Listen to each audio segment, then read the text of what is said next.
Guys, what's the most f***ed up thing you've experienced at a New Year's Eve party? A guy wearing nothing came walking in and sat at the bar like nothing odd about it. This is a neighborhood bar, but it's a little famous. A lot of famous actors and such pass through because it's been in a lot of movies and always has good music. So, mostly people are ignoring the guy or whatever, just sort of wondering when the cops will show up, but I'm outside looking in because I was enjoying the air over the levee. Big crowd, nobody else being bare and not too drunk yet. But the bartender won't turn around and even look at the guy. She's just been standing at the bar, facing the mirror the whole time, acting like she's polishing a glass. The place is basically full, but she won't even address him. Eventually, she starts sobbing, and someone says something to the guy, and it gets a little confrontational, and a couple of the bigger guys help him make up his mind to leave, but he's not apologetic at all, and it turns out he was the bartender's father. He found out she'd done a porno film or something similar. And he was trying to make a point. Yeah, he's on a list now. Not that it matters, everybody in 3 towns knows who he is. Unfortunately, the bartender couldn't hold it together the rest of the night, and that's how we found out the whole thing. Story 2. I worked New Year's Eve at a swanky party hotel. A couple checked in to one of our most expensive suites, then got in a huge fight in the lobby before even getting to the room. They almost got kicked out right there, but security separated them, and they went separate ways to cool off.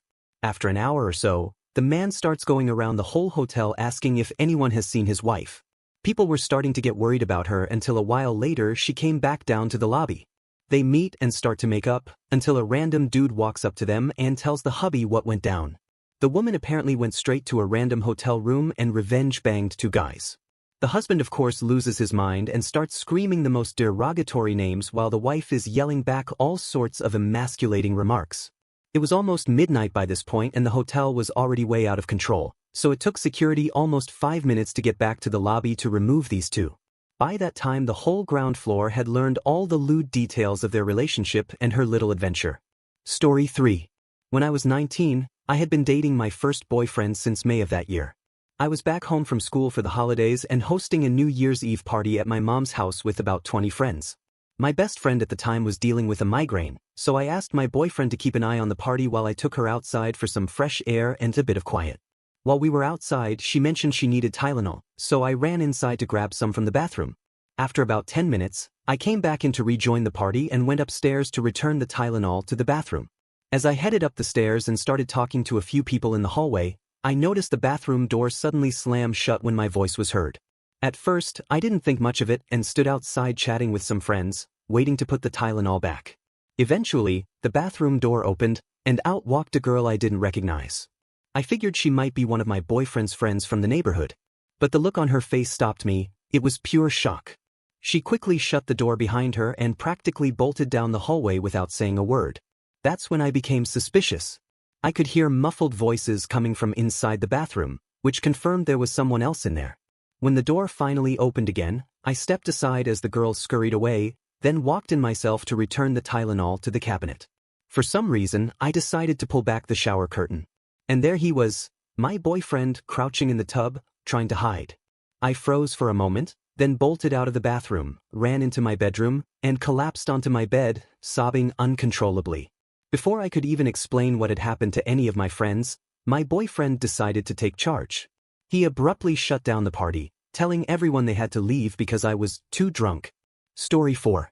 Paula was a friend of a friend who had invited a small group over to celebrate New Year's Eve.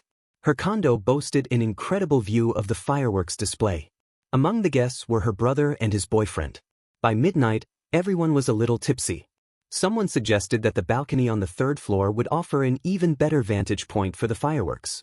Excited by the idea, the whole group eagerly made their way upstairs. Turns out, Paula, her brother, and her brother's boyfriend had decided to have a 3-way tango. I was right behind my girlfriend at the time, and she opened the door to that bedroom right in front of me. Paula was getting it from both ends. We ended up watching the fireworks from the street instead. Story 5. About 10 years ago, I went to a club with a large group of friends for their New Year's Eve party. Everything was going fine until a couple of friends found me and said, "There's something wrong with Jimmy. I think he needs your help." Jimmy has been my best friend since grade 2.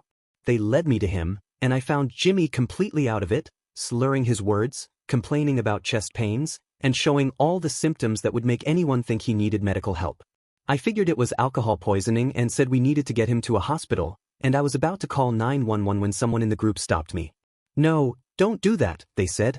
I stared at them, starting to realize this might be more than alcohol poisoning.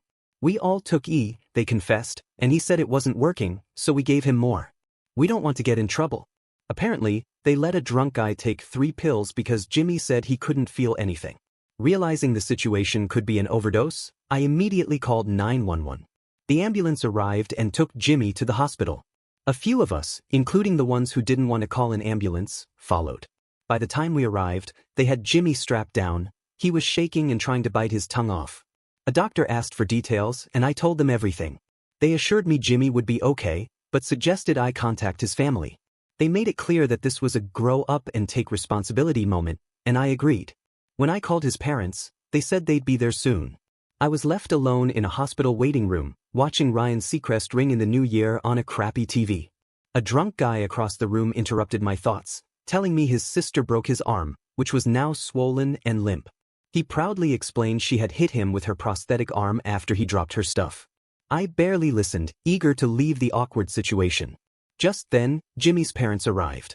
His dad stormed up to me, demanding answers. He wanted to know where his son was, how long he'd been doing drugs, and why I hadn't stopped him. I had no choice but to take it. His mom tried to calm him down, and they went with the nurse to see Jimmy. I was left alone again. About 20 minutes later, Jimmy's mom came out and said everything should be okay. She apologized for how things went down, and I headed home, exhausted. Later, Jimmy called to apologize for the mess he caused and mentioned his dad wanted to apologize too. He still had no idea how his friends had abandoned him throughout the night. Story 6. My friend's wife slipped off the back of our hot tub and got stuck between the hot tub and the house. We almost had to call the fire department to get her out. She was so embarrassed that she tried to free herself and ended up tearing her ACL in the process. Alcohol played a role in the incident. Update: an important detail that my friend's husband suggested I add: it was -10 degrees Fahrenheit that night, so we had to keep pouring warm hot tub water on her to keep her from freezing. Story 7. I met a girl, and she took me to her friend's house where I didn't know anyone. We pre-partied a bit, then went to a bar. Things quickly went downhill. The girl we were with started freaking out because her boyfriend had broken up with her. She got hammered and started threatening to off herself, saying, "For real this time?" The drama killed the mood at the bar, so we left and went back to her apartment. They put her to bed, and the rest of us started drinking and smoking. I needed to use the bathroom, which was the only open one, but it was through her room. She was passed out, but I noticed an open bottle of prescription pills spilled on the floor. I checked the bottle, it was empty, and saw some pills in the bed with her. I checked her pulse, it was faint but still there. I told her friends, but they didn't seem too concerned. I told them she needed help, so I called 911. They begged me not to, saying she did this all the time for attention. They dragged her limp body into the shower and turned on cold water, but it didn't help. I called 911 anyway. The paramedics and cops arrived. Her friends claimed she just got drunk and passed out. I was furious, so I grabbed the empty pill bottle from her room and gave it to the paramedics. I told them I thought she'd taken some pills and had been talking about offing herself. They took her away, and the atmosphere at the apartment was tense. Suddenly, I was the bad guy. 2 days later, one of her friends told me that her organs were shutting down, and she would have passed for sure if she hadn't gotten help. They had to pump her stomach and give her charcoal. Her dad later thanked whoever called 911. She got the help she needed, cleaned up, and is a mom now. As for the girl who introduced me to this mess, we didn't last long. Story 8. My birthday is on New Year's Day, so I always throw a big New Year's Eve/birthday party. Normally, I'm lucky if 10 to 20 people show up, but this one year, 30 out of the 50 people I invited RSVP'd yes, which was a lot for my house at the time. I'd invited this girl, Stacy, almost by accident. Someone had mentioned the party in front of her, so I felt obligated to invite her even though we were more acquaintances than friends. 2 days before the party, she asked if she could bring a friend. I said yes. Then the next day, she asked if she could bring another. With the guest list already at 33, I had to say no. She seemed to understand and said it was fine. Fast forward to New Year's Eve. Everything's going great until Stacy shows up, with 3 extra people, 2 guys and another girl. I was annoyed, but I let them in. Immediately, they started asking everyone if there were drugs and sniffed out the stoner circle in the backyard. They joined in without introducing themselves, which annoyed everyone because, at this party, most people at least vaguely knew each other, except Stacy's random entourage. Then Stacy started stirring up trouble. She asked me about my new partner, also my housemate, and proceeded to hit on me, asking if I thought my relationship would last while living together. Later, my partner told me she did the same to him. Things only got worse. Everyone brought their own alcohol, but Stacy and her group started drinking whatever they could find. Stacy got increasingly drunk and hit on everyone, including one of my friends, simply because he mentioned he was in platinum rank on League of Legends. She even pushed past his SO to get to him. By now, most people were fed up with Stacy and her friends, but we kept the party going. At midnight, we did the countdown, celebrated, and sang happy birthday. A friend gave me a toy Rocket Raccoon figure as a gift, and I was admiring it when Stacy grabbed it, fixated on it, and blurted out, "I would love to drink all of Rocket Raccoon's juices. He's so sexy." I was already drunk, and that really freaked me out, so I excused myself and tried to forget it happened. About an hour later, someone told me Stacy had locked herself in the bathroom. My housemates assured me they had it under control, so I went back to the party. They eventually got her out and moved her to my housemate's room, where she sobbed about how one of the guys she came with didn't like her back. At some point, she was left alone, and that guy sneaked in. They started trying to do it, but my housemate walked in, kicked them out, and told them they all needed to leave. By then, the two guys had pissed off most people at the party, and nobody was talking to them. Stacy and her friends started crying, saying they couldn't afford a taxi home. We suggested they split a ride with the guys, but the guys flat out refused to leave with them. Around 3 a.m., a group of people decided to walk to McDonald's, about 20 minutes away. Somehow, the two guys slipped out with that group, leaving Stacy and her friend behind, complaining that they couldn't leave without them. We ended up waiting 45 minutes for the McDonald's group to return so we could finally kick them all out.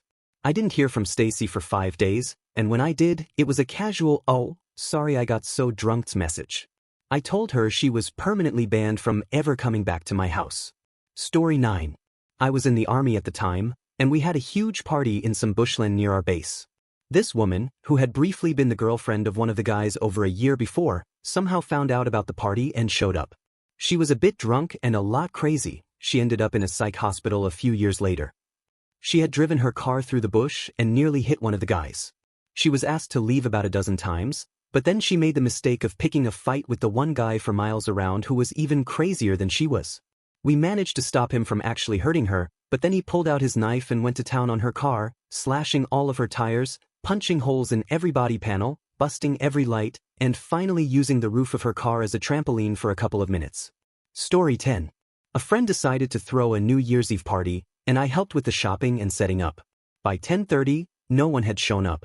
The host drank 2 bottles of champagne and locked himself in the bathroom. Around 11 o'clock, the doorbell rang, and a dozen people showed up. More kept arriving. We had a great party at our friend's place while he spent the night passed out in the bathtub, with nothing except for a cowboy hat. Edit. Yes, I know something similar happened in a cheesy millennial movie. No, Elvis Costello didn't ask me for my dip recipe. Story 11. When I was 19, I went to a New Year's Eve party in the Castro district of San Francisco.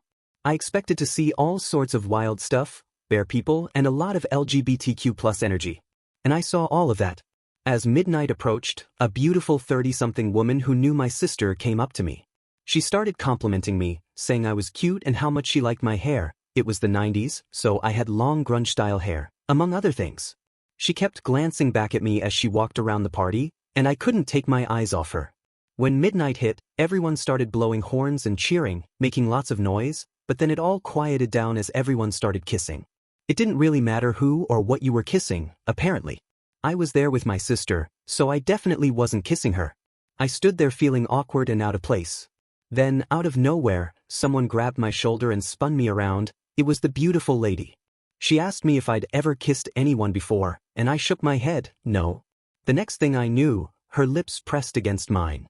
She gave me a deep, passionate kiss that felt like it lasted forever. When she pulled away, I nearly stumbled into her arms. She gently ran her fingers along my face and whispered, "Happy New Year, sweetie." Then she walked off, and I never saw her again. Thank you, crazy 30-something lady, for being a bit of a creeper and giving this 19-year-old boy a kiss I'll never forget. Story 12. I don't know about messed up in general, but it's the most messed up thing that has ever happened to me. I was passed out on the floor at about 3 or 4 a.m. Another guy at the party had passed out before me, and my friends drew all over his face. He woke up and went to the bathroom, saw the dongs and insults all over his visage and flipped out. The dudes that did the drawing decided to say it was me. So, as I'm laying passed out under a blanket on the floor, he creeps over me. I wake up to a quiet but determined voice saying, "Irene Bridges?" And boom. He punched in my frigging ear with full strength. I went full rage mode, the only time I've ever actually thrown multiple punches at someone. Jumped up, right hook to his face, another jab, and slammed him against the wall and another jab to his face. The only thing that stopped me was that there was a piece of art that was about to fall off the wall from me throwing him against it. So, in a weird half-apologetic, half-confused moment for both of us, I asked what the F was going on. He said I drew dongs on his face. I said I went to bed like 2 hours ago, and I don't know who told you that. I awkwardly let him go, and he stumbled out of the room. I laid back down and was told the full story of why I was assaulted in my sleep by the actual culprits the next day. Story 13. It might not be as wild as some other stories on here, but I went to an insane New Year's Eve party last year with burlesque dancers hanging from the ceiling, acrobatics, and even a giant champagne glass where a lady teased and swam in it. At midnight, a bunch of confetti cannons went off, and confetti literally snowed down into every crevice of the place. I felt bad for whoever had to clean all that up. I took a shot of champagne from a woman walking around in a metal dress designed to hold champagne glasses, only to realize that it was actually just a glass full of champagne-soaked confetti.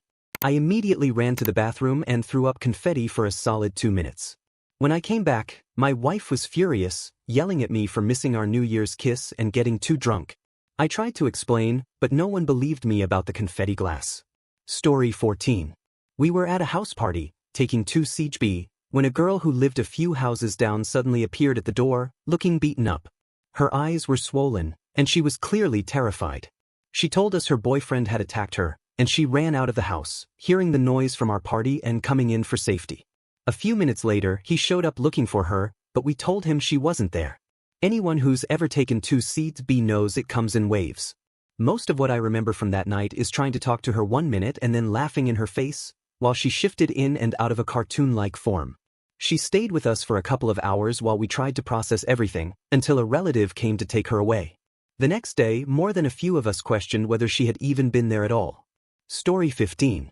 At a New Year's Eve party at a local bar in New York, my buddy spotted a guy who had bullied him throughout grade school sitting at a table with a group of people. Fast forward a couple of hours, everyone was buzzed, partying, and having a good time, when suddenly there was a commotion from the back of the bar. My friend had jumped onto the table and was kicking the guy in the face, shouting things like, "You thought you were tough when we were kids, let's see how tough you are now." My buddy was a big guy and a college athlete, so no one knew what to do while the guy was literally getting his face kicked in. He probably had little idea of what was happening. To make matters worse, when my friend jumped on the table, all the drinks and food went flying and spilled everywhere, hitting the other people sitting at the table. I fought my way through the crowd, pulled my buddy off the guy, and bear hugged him, but he was still trying to land punches. I finally got him out the door, where he continued to rage, yelling, "Come on out, big man. I'm gonna punch your face some more." The guy was a mess with broken nose, cuts, and all. His wife was screaming and crying. It was just a wreck. Meanwhile, the party went on like nothing happened. Story 16. It's freshman year of college and everyone's back home in New York City. My friend invites our close friend group over, and as usual, things snowball. One person brings a friend, that friend brings 2 more, and before you know it, there's a full-on house party. The party's going well. I'm pretty drunk and have done a little coke. It's just before midnight, and I really don't want to spend another New Year's kissing a bottle of Prosecco, so I start flirting with this girl I've never met. She and her friends are really cool, and we end up hanging out for most of the night. Midnight passes, and my close friends have mysteriously disappeared, so I stick with these new people. They say they're headed to another party, so I tag along. We end up at this insanely fancy apartment building in Chelsea and take the elevator up to a massive penthouse. It's honestly the nicest place I've ever been. As soon as we walk in, I notice 2 things. 1. Everyone there is well over 40 years old, we're 19, and dressed in suits or other fancy clothes. 2. Everyone is uncomfortably high, on something I definitely didn't want to mess with. People looked like zombies, glassy eyes, drooling, some just groaning randomly. A woman's convulsing on the floor, a guy's kneeling and punching the air, and a live cover band is playing nothing but Foo Fighters songs, but at about 2/3 of the normal speed. It felt like time was slowing down. I took one look around and noped the hell out of there. Story 17. It was New Year's Eve during college, and I was at a bar with a group of friends. I was chatting with a girl when one of my buddies suddenly grabbed me, saying we had to leave. Turns out, some of our group had gotten into a fight with the bouncers. Bad move, things escalated, a window got broken, and one of my friends had his forehead bounced off a pinball machine. We got kicked out and piled into a car to leave. I ended up riding in the middle of the front seat, already feeling sick. Sure enough, I puked all over the guy in the passenger seat. I can still vividly remember it running down his arm and pooling in his lap. He jumped out and we tried to clean up a little, but we had to get out of there fast. Back in the car, we were pulling out of the parking lot when, bam, we hit someone. We all jumped out of the car, panicking, but then realized we knew him. In fact, he was my best friend. He'd been at the bar with us but decided to walk home. Apparently, he'd gotten into some kind of argument in the parking lot, and the other guy had yelled, "Watch out," just as we hit him. Luckily, he wasn't seriously hurt. We threw him in the back seat and took off, leaving the scene. To this day, I wonder what the guy in the parking lot thought when he saw us casually scoop up the guy we just hit and drive away. Story 18. My best friend, Natalie, hosted a New Year's Eve potluck and board game party at the home she shares with her twin sister, Lindsay. It was a cozy event, just a small group of close friends and their significant others. Natalie's other close friend, Danielle, brought her new boyfriend, Greg, who no one had met before. Danielle and Greg arrived 2 hours late, well after we'd finished eating and started playing Taboo. No big deal, people are late sometimes. We split into teams, boys versus girls. During Greg's turn, he got the words spanked and said, "This is what I like to do when I'm doing my girl." All of us girls exchanged uncomfortable looks, and Danielle seemed mortified. Thankfully, the game moved on quickly. About 45 minutes before midnight, Lindsay, who had been drinking quite a bit, decided to go upstairs for a nap in her room. Greg, for some reason, became obsessed with waking her up, pestering Natalie for ideas on how to do it. Eventually, he dragged Danielle upstairs with him, supposedly to get Lindsay. I had brought my corgi puppy to the party, and since she wasn't confident with stairs yet, she had been running up but getting stuck. Naturally, she followed them upstairs. My boyfriend, who had been helping the puppy navigate the stairs all night, went up to retrieve her. As he approached, he heard a door close and the lock click. Sensing what was going on, he called out for the dog, but she didn't come. When he came back downstairs, he asked Natalie which room Lindsay was sleeping in. It turned out the locked room wasn't Lindsay's, it was their late grandmother's room. That's right, Greg and Danielle had likely snuck off to hook up in their grandmother's bed. They finally let the dog out, but they stayed in the room well past midnight. Meanwhile, we were wrapping up for the night since we had an early morning. As the night unraveled, Greg's behavior took a darker turn. He started arguing with Natalie, accusing her of making him feel dumb after he asked if Lindsay and Natalie had the same mom. They're twins, of course they do. Then he snuck upstairs twice to do powder in the bathroom. Later, he tried to pressure Danielle into doing him in his car. When she refused, he got physically aggressive. She fled back to the house, but he followed in his car, screaming insults and threatening to harm her, her family, and her friends now that he knew where she lived. Eventually, he left, and Danielle stayed the night with Natalie and Lindsay. Shockingly, Danielle and Greg are still together. Story 19. It wasn't really a party, just me hanging out at a friend's apartment, drinking and watching TV. His girlfriend was working late and wouldn't be off until 11, which he was clearly annoyed about. I really liked her, though, and kept telling him it was fine, she'd be there by midnight. Sure enough, she got dropped off by a friend right after 11. Instead of being happy to see her, my friend started yelling at her. She just worked a long shift and wasn't in the mood for his nonsense, so she started yelling back. Things escalated quickly, with the shouting getting louder and louder. In the middle of it, she snapped me out of my daze, "Just sit and watch," state by yelling at me, "Please take me home." Before I could even answer, though of course it would have been yes, my dumbass friend got so angry that he swung at her. She ducked just in time, and his fist went straight through the living room wall. In one of those time slows down but it's really just a few seconds moments, I jumped up, wrapped my arms around her protectively, and got us out of there as fast as I could. Surprisingly, he didn't try to stop us. I drove her home while she sobbed the whole way. I dropped her off just before midnight, and as I headed back to my place, I realized he wasn't my friend anymore, not after that. I spent the rest of New Year's Eve behind the wheel, replaying the whole scene in my head. Thankfully, he never actually hit her, and she broke up with him after that night. He lost me as a friend too, and honestly he deserved it. Story 20. The whole setup was a disaster waiting to happen. It was a neighborhood New Year's Eve party, planned for around 7 p.m. so the kids could have fun and still get to bed early. The HOA had agreed there would be no fireworks. It was deemed too dangerous with everyone gathering in the street, especially since the cul-de-sac was blocked off. It was supposed to be a laid-back evening. The adults were sipping on soda and a few beers, and overall, things were going smoothly. That is, until the affluent neighbor decided to spice things up. He brought out several bottles of champagne, handing them off to some of the men to pop open. Solo cups were passed around, and everyone was in good spirits, cheering as the bottles started popping one after another. But what no one realized was that one of the neighbors, a veteran with PTSD from his time in Iraq, was in the crowd. He usually stayed inside on New Year's Eve to avoid the fireworks, but since the HOA had promised there wouldn't be any, he decided to join in this year. The popping bottles triggered him. At first, people thought he was just drunk, but then it became clear something was very wrong. He broke down completely. His wife had to step in, gently bringing him back to their house and later explaining the situation to the rest of us. I don't remember much about how the night ended after that, but one thing was certain: changes were made. Story 21. Last year, me and my friends went to a cabin in the mountains. Pretty simple place with bunk beds and shared rooms. Most of us were close friends, but my girlfriend brought her best friend from high school. Chances had it that this girl and my best friend were the only single people there and they shared a room with us. After an evening of partying, me and my girlfriend went to bed in the bottom bunk. Sometime later, my friend and the girl went in as well and quietly asked if we were sleeping. They then continued to do it, making loud noises in the top bunk. We weren't sleeping. We just pretended to. We then had to lie and look at each other in dead silence while they were smashing just a few distance above our heads. Story 22. I threw a party at my apartment to celebrate graduating college a semester early. It was going great. 30 to 40 people were there, and I was feeling good, carrying around a bottle of champagne my cousin had given me as a graduation gift.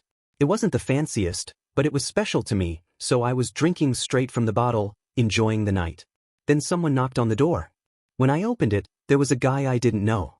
Apparently, he lived in the apartment complex, and someone from my party had accidentally walked into his place, realized the mistake, and left. But this guy was convinced they'd stolen something from him. Specifically, the champagne bottle I was currently holding. I stood there in disbelief as he insisted that I'd stolen it, claiming it was his.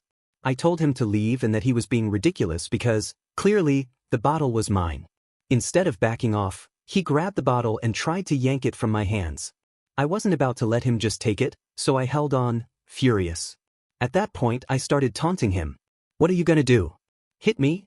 Are you really going to jail over a $20 bottle of champagne?" I'm normally not confrontational, but I was done with his nonsense. Who walks into someone's party and tries to steal their celebration champagne? This standoff went on for what felt like forever, 20 minutes at least. We were just standing in the doorway, both gripping the bottle like it was the last one on earth. One of my friends finally went to get two of my hometown buddies, who were at the party. These guys were massive rednecks, the kind of big, intimidating dudes you don't want to mess with. The second this guy saw them, he let go of the bottle and bolted. But not before my average-sized, furious roommate got right in his face and told him to never come near our apartment again. Once it was over, the adrenaline hit me hard. I sat down on the couch, still clutching my now-warm champagne bottle, and just started crying. The reality of what could have happened, a fight, me getting hurt, really sank in. Thankfully, I pulled myself together in time to enjoy the rest of the night. By midnight, I was back to celebrating with the bottle in hand. Story 23. Not me personally, but two ex-friends from high school made the genius decision to trip on acid at my good friend's New Year's party. There were about 30 people there, mostly juniors and seniors from school. We'd all hang out pretty much every weekend. These two guys ended up couch-locked upstairs by themselves while everyone else was in the basement, getting drunk, playing beer pong, and passing around blunts. Why were we able to do all this? Well, my friend's dad actually joined the party for a bit, but that's a whole other story. Anyway, the guys upstairs hadn't been seen or heard from in a while, but honestly, we kind of forgot about them. Everyone was crossfade and having a great time. Eventually, the friend hosting the party went upstairs to grab something, smokes, a record, who knows, and asked me to come with him. So, we headed up. Now, the stairs at this house are notoriously creaky, so these guys definitely heard us coming.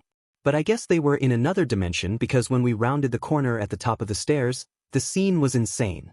One of them was rocking violently back and forth in a hammock, looking absolutely terrified, while the other was sprawled out on the couch, staring into space like he'd forgotten how to be human. At that point in my life, I was experimenting with drugs pretty regularly, but I hadn't yet experienced full ego death. These guys, however, they hit that milestone that night.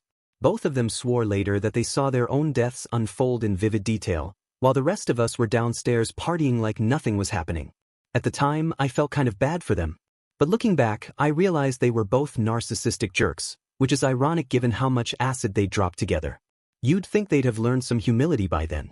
As for me, the worst thing that happened that night was puking on myself while flirting with a girl who had a crush on me. Honestly, I probably deserved it. My girlfriend was in the next room. Story 24. There was one emotionally unstable guy who got too drunk and ruined the party for everyone. He had recently been fired from his job and was lamenting the prospect of becoming homeless again. No one knew exactly why he was fired. He always painted himself as the victim, but we still felt some sympathy for him. He'd had a rough life, dealing with a dysfunctional family and bouts of homelessness. I had brought the only girls to the party, and he systematically tried to kiss each one. They all shut him down. None of them knew him, and their only interaction with him was listening to him complain about the time he got MRSA and nearly died. Eventually, he tried to kiss me, despite previously telling me he hated me after I canceled plans once due to car trouble. When I turned him down, he called me a two-faced slut and retreated to a corner to sulk and drink more.